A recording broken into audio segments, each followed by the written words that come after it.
Hi friends, welcome to கௌரிஸ்கோம். இன்றைக்கி நம்ம கத்திரிக்காய் புளிவஞ்சனம் எப்படி வைக்கிறதுங்கிறத பார்க்க போகிறோம். அதுக்கு இந்த கத்திரிக்காய் நீளமாக எந்த கத்திரிக்காய் இருந்தாலும் பரவாயில்ல, பச்சை கத்திரிக்காய் இல்லை ப்ளூ கத்திரிக்காய் எதுவாக இருந்தாலும் பரவாயில்ல, இப்படி கட் பண்ணி எடுத்துக்கலாம். இப்போது ஸ்டவ் பற்ற வச்சு ஒரு பேன் வச்சுருக்கிறேன். அதில் கல்லெண்ணெய் ஊற்றிருக்கேன். இன்றைக்கி நல்லெண்ணெய் ஊற்றிக்கலாம். நான் இன்றைக்கி கல்லெண்ணெய் ஊற்றிருக்கேன். கடுகு போட்டு கடலைப்பருப்பு கொஞ்சம், உளுந்தம்பருப்பு கொஞ்சம், 2 சோம்பு, பெரிய சோம்பு, இந்த சோம்பு பெரிய சோம்பு அது போட்டுக்கலாம். கருவேப்பிலை போட்டுக்கிறேன். போட்டு இதை கொஞ்சம் இப்படி வறுத்துடலாம். இதுக்கப்புறமா பெரிய வெங்காயம், கட் பண்ண வெங்காயம் போடுறேன்.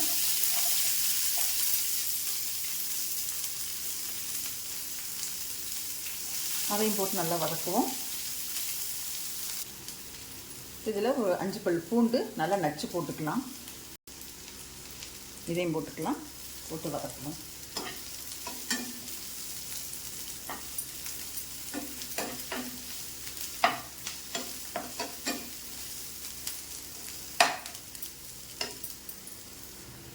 இப்போது கத்திரிக்காய், கட் பண்ணி வச்சுருக்க கத்திரிக்காயை போடுவோம்.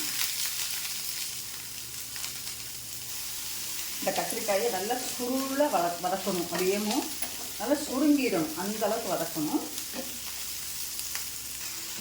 எண்ணெய் தேவைப்பட்டால் கொஞ்சம் எண்ணெய் ஊற்றிக்கோங்க, இல்லைன்னா அப்படியே வதக்கிக்கலாம். இந்த கத்திரிக்காயை இப்படி மூடி வச்சும் கூட வதக்கலாம், ஏன்னா அந்த ஆவிலையும் கூட கொஞ்சம் வதங்கிடும். இப்போ ஒரு 5 நிமிஷம் கழித்து திறந்து பார்ப்போம். அடி பிடிக்காமல் இருக்கணும், அதை பார்த்துக்கோங்க.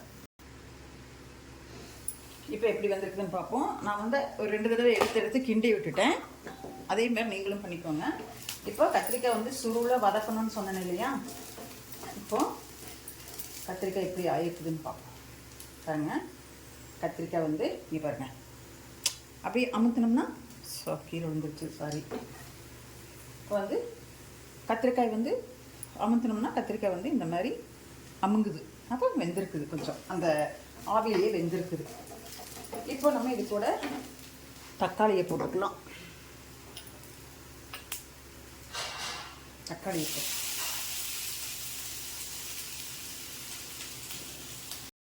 இதில் மஞ்சத்தூள் கொஞ்சம் போட்டுக்கலாம்.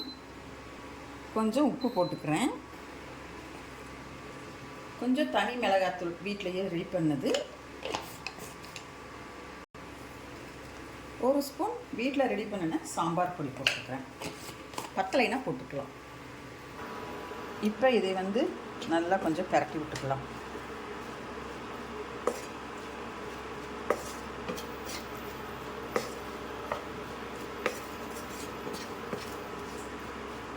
பரட்டி விட்டு இப்போ இது கூட கரைச்சி வச்சுருக்கிற புளித்தண்ணி ஊற்றிக்கலாம். கொஞ்சம் ஊற்றிக்கலாம், அப்புறம் வேணா பார்த்துக்கலாம் புளிப்பு எப்படி இருக்குதுன்னு பார்த்துட்டு. நல்லா கலந்து விட்டுக்கோங்க. இதில் கொஞ்சம் தண்ணி ஊற்றிக்கலாம். வேகட்டும். நல்லா கிண்டி விட்டு மூடி வச்சு வேக வைப்போம்.